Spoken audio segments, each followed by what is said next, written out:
I'm not afraid of a war. But are you with me? We're not gonna make the first move.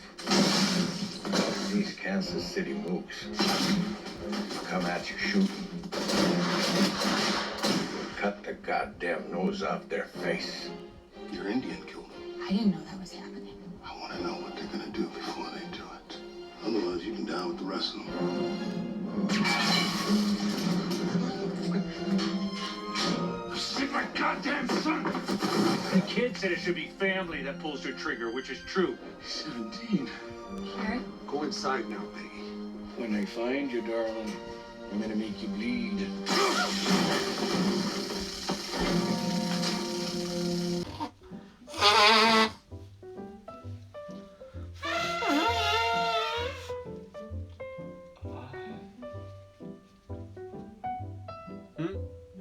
We're rolling right now?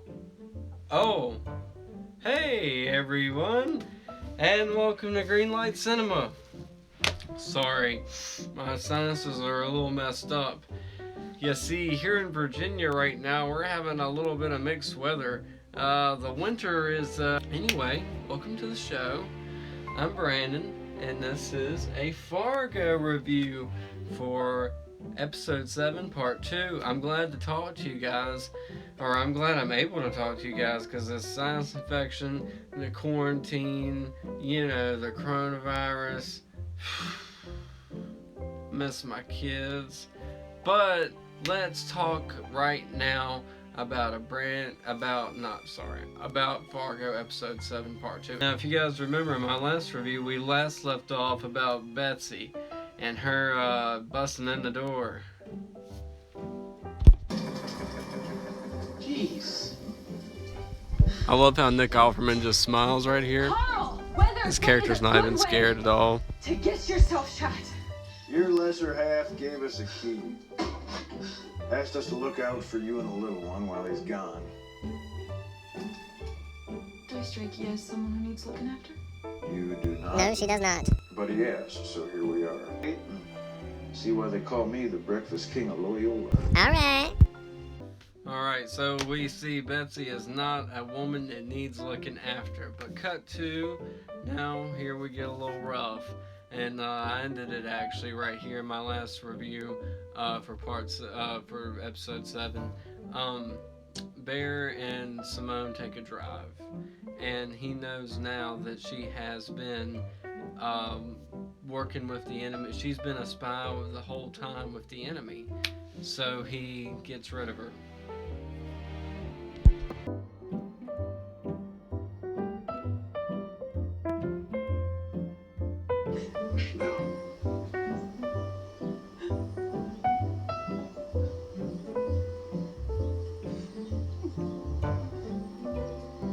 It's already done. Gosh, I like this scene right here. It's like really, you see him, he feels so guilty. You can feel Bear's guilt, and he's seeing all the Gerhards just flash through his head.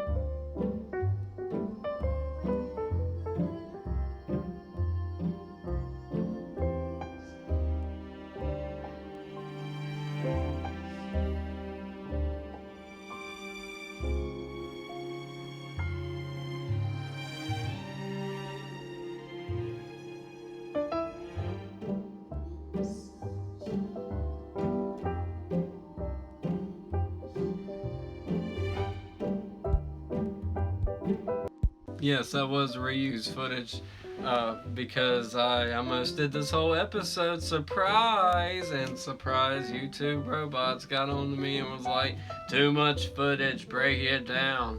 So that's why this is all broke down a little bit. So now cut to, we see that that was pretty sweet and kind of sad. Like, Bear, he has got so much heart. Like, I mean, really, I mean, it's amazing. This character, as tough as he is on that outside, just how he, you know, is on the inside. Very philosophical himself, in some sense.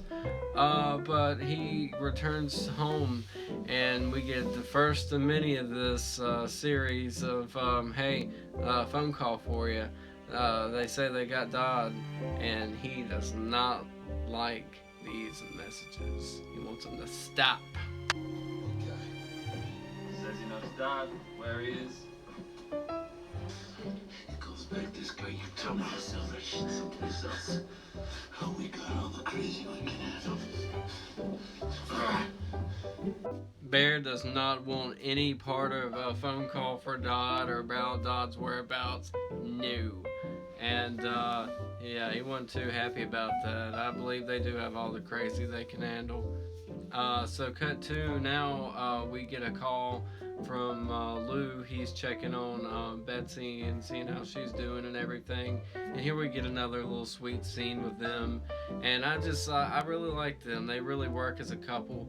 You know, everyone in this, no one seems like a bad guy. Like, I feel for Bear after he killed Simone and just everything that's going on. It feels like it feels like the only antagonist in this is Kansas City. It feels like mostly the protagonists are Lou and Betsy and Molly and Hank, of course, and the Gerhardts, because I don't know, I just feel for them. So, good thing the King of Breakfast and Sonny stopped by. I also have a little theory. While we see Maureen and Sonny talking, you know, like Betsy says, you know, she's a big help and Molly likes her. I don't know if anyone's thought about this, but you know, a little scene with Molly in the first episode or first season, and she's talking to her friend or whatever about the lady that went to Acapulco and got spiders in her neck or whatever. I wonder if that might be Maureen, because she kind of knows like a little bit about them. She's like, and your dad, he's still, you know, doing his thing, and it just seemed like she was familiar with him. This was my little theory I wanted to throw in there. All right. How's Molly?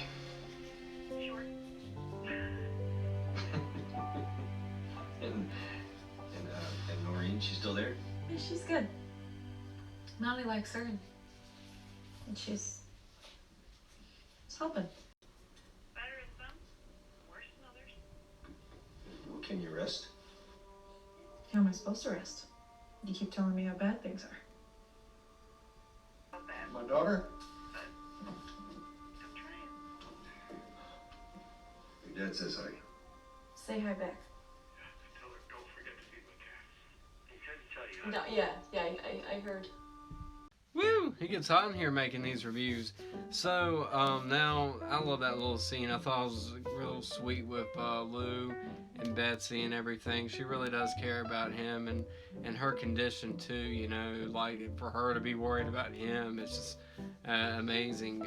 So now we, I think it's going to be interesting. I can't wait till we get to see that scene when Betsy gets to see Hank's little pictures and things, and like how I feel like they kind of like were saying that he made like icons and emojis, kind of like that was his kind of idea, you know, like house is a home, and you know, you see a heart, it means love, that type of thing. I think it's really neat imagery type stuff.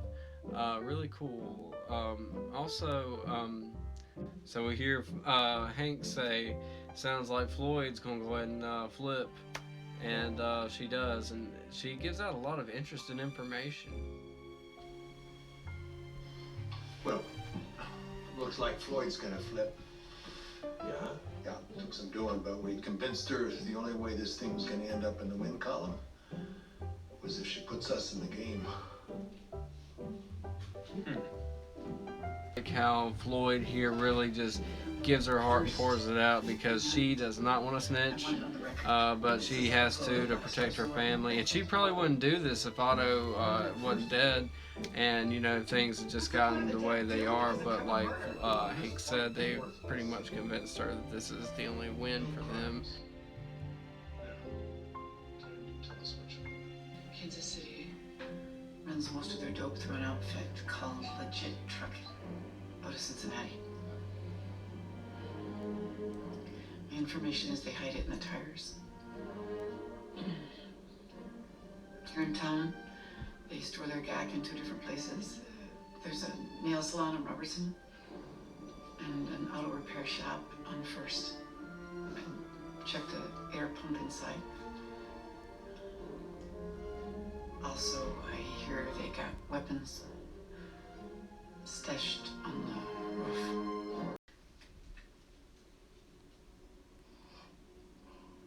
Hello. The Undertaker's coming. You're done.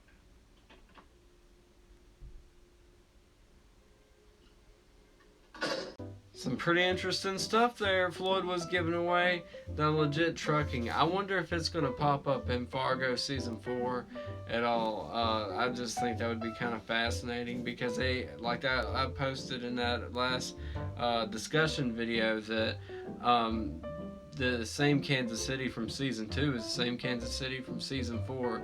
So I don't know, just the whole operation of that I think is really interesting. Bear's come to pick up Floyd.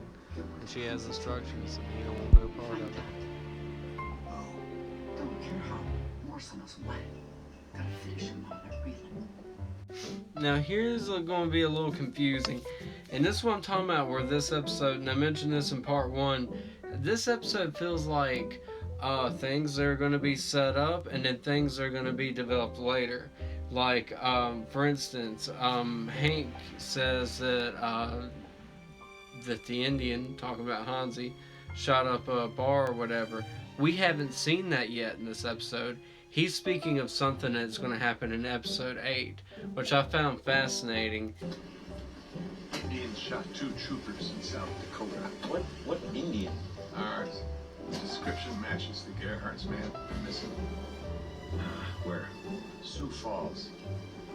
Witness said the Indian shot at the bar and he was looking for a young couple, man of which being a redhead. Peggy and Ed. It's South Dakota's problem, it sounds like. It's one way to think about it. So the Indian probably he got away. Yeah? Oh yeah, yeah. 1 trooper dead. 1 came to life.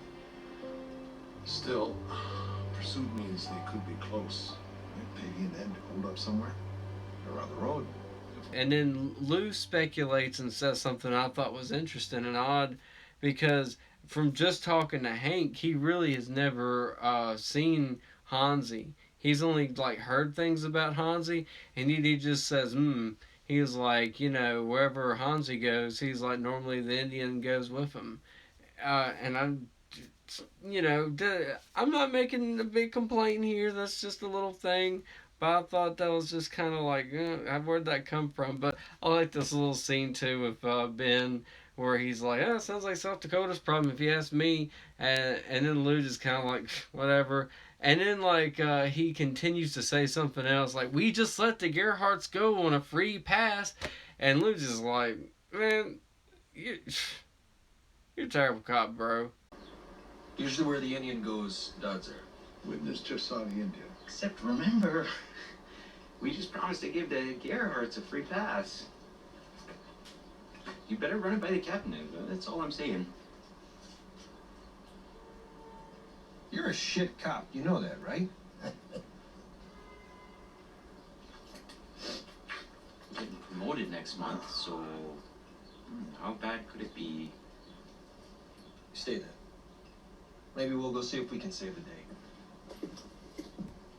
Alright, moving on. And we get like a little sweet scene now with Betsy, and she believes that she's got the sugar pill. She don't think that she's got the actual Xanadu. She believes it's just a placebo thing going on with her, and she expresses to Carl like her concerns or whatever, which I thought was sweet. And he kind of hugs her and everything. I can tell he feels for her like a real sisterly bond. And Lou, this is this time in the 70s. A lot of things we don't do this now.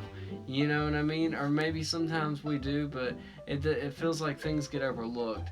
But I wanted to bring this up in this video. But it's Lou's got these 2 good friends, Sonny and Carl Weathers, who he was in Vietnam with or whatever, probably known all his life. And he's like, hey, I got this crazy thing, I'm gonna be going out of town, hey, can you check on Molly and Betsy for me, and they're like, sure, let's drop everything we're doing to go do that. I don't know, like that. It's very sweet, very neat. You look after them. Right? I think it's funny here that Betsy's worried that Molly's just going to eat jerky when Lou owns a restaurant later. You got the new pills. Xanadu. No. They gave me the sugar ones. Just make sure he feeds her more than jerky. Stop drinking. Mr. King of breakfast. It'll kill you. Okay. Mm-hmm.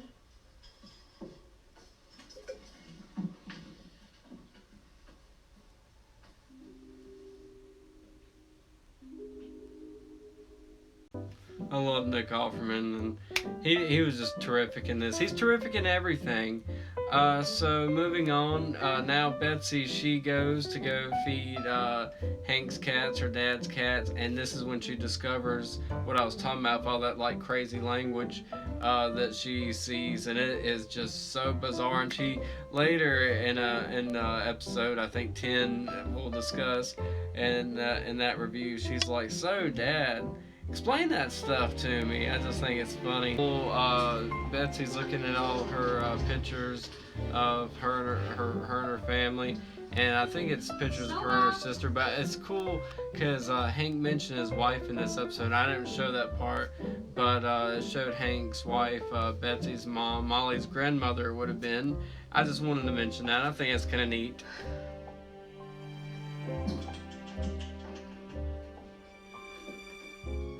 Snowball.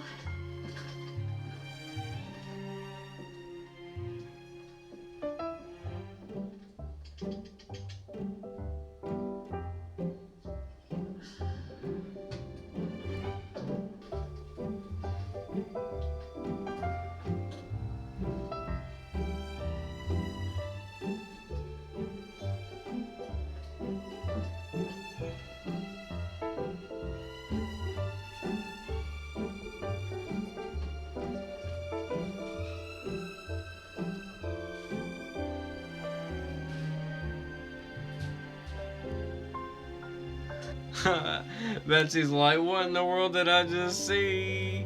So now cut to, moving on, we see Bear and Floyd getting out of the truck, and she's like, go get Simone for me. She sees her car there because, I don't know if y'all remember or not, but Brooklyn, he came to go get her. He and drove her. Well, no, him and Bear came to go get her, and Brooklyn drove her car back. So I think that Floyd sees that and assumes that Simone's at the house, and then he's like, "Oh, I don't know." Da, da, da. I forgot what he says. Anyway, Brooklyn jumps out of the house and says, "Hey, I got a message for your son, and I'm supposed to speak directly to him, ma'am." And she's like, "Well, spit it out, kid. What is it?" She's like, "It's the Indian. He knows where Dot is."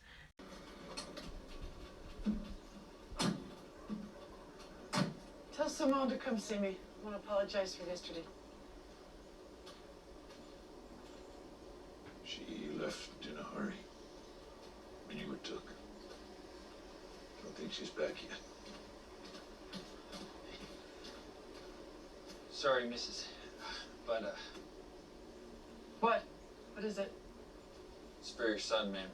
Supposed to talk to him directly. It's okay. We're going in the barn. No. No secrets here.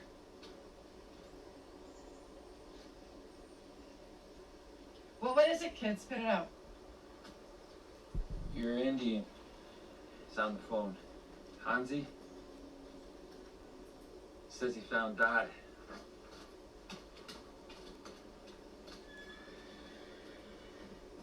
I'm sorry.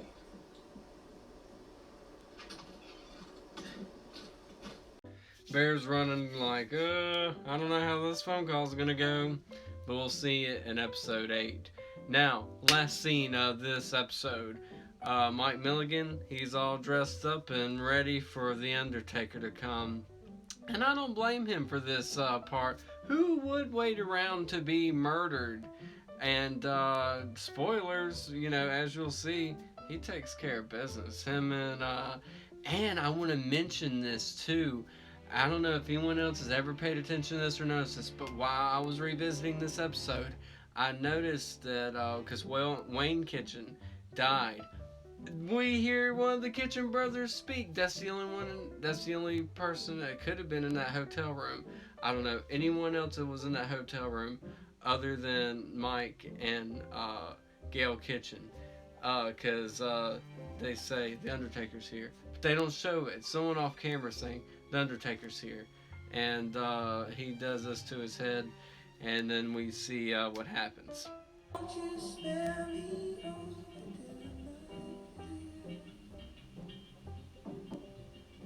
Undertaker's on his way up.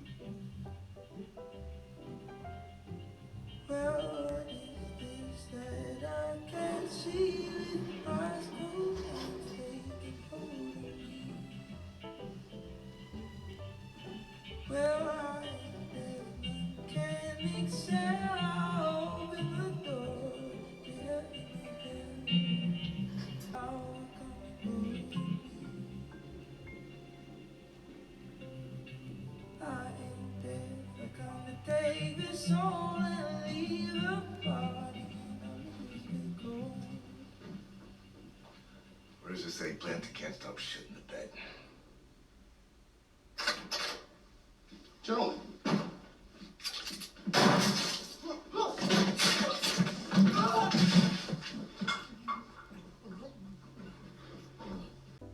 First of all, what did the Undertaker say? Can someone please comment below or message me or let me know on Greenlight Cinema? What does he say? He says it so quickly.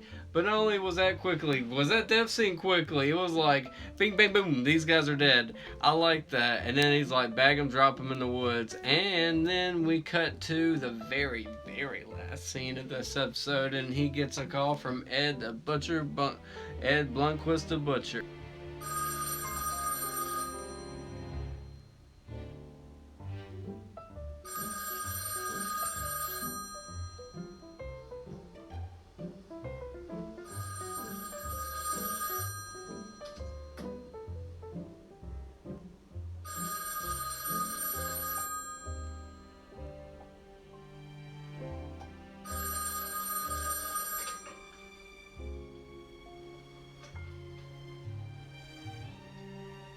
Hello? Mike Milligan?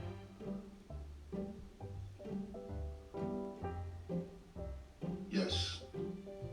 Today's your lucky day. Got Doc Gerhardt in the trunk of my car, Mom.